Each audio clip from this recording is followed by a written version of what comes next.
I firmly believe, and I've seen it over and over, that the more you optimize for happiness in childhood, the more you actually wire for anxiety in adulthood. And look, it's true. I think this thing people say flippantly, like I'll be at a dinner or something, and someone's like, don't you just want your kid to be happy? And I always picture my husband being like, Becky, please don't ruin. That was just a throwaway comment. Like, don't. This is amazing. Don't be a bummer, And I'm like, half the time I listen, half the time I'm like, actually, it's not what you want. And everyone's like, what? And I'm like, sorry, I just can't help myself. And again, we love as humans, we hear someone say, no, that's not true. And then people will say to me, you want your kids to be unhappy?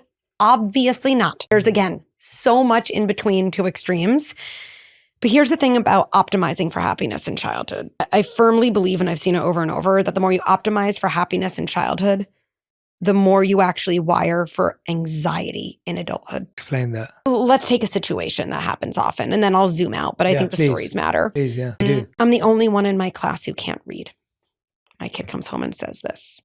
This is, first of all, let me just say, this is so painful. Like seeing your kid in pain as a parent, it's so painful. I think a lot of our instinct is, let me make my kid happy, right? And we all, me too, I will say the craziest things. I'm like, well, Bobby isn't even good at lacrosse. At least you're good at lacrosse. That's going to matter more. And I'm like, why am I throwing Bobby under the bus? What did Bobby do? He's like a totally nice kid. Whatever it is. And we say nutty things, right? And so I'm the only one in class who can't read, right? And so I think an image helps here a lot because it explains why we don't want to make them happy, and it explains resilience and anxiety all at once. So the way I think I want someone to imagine this is your kid is kind of wandering around a garden, and there's benches in this garden, a lot of them. And right now they're on the bench of, I'm the only one who can't read.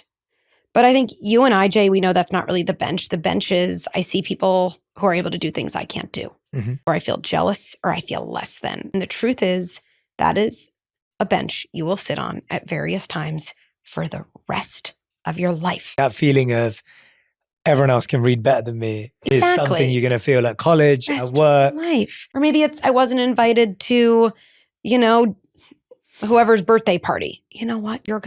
I'm not included in something. I don't have that popular belong the rest of your life.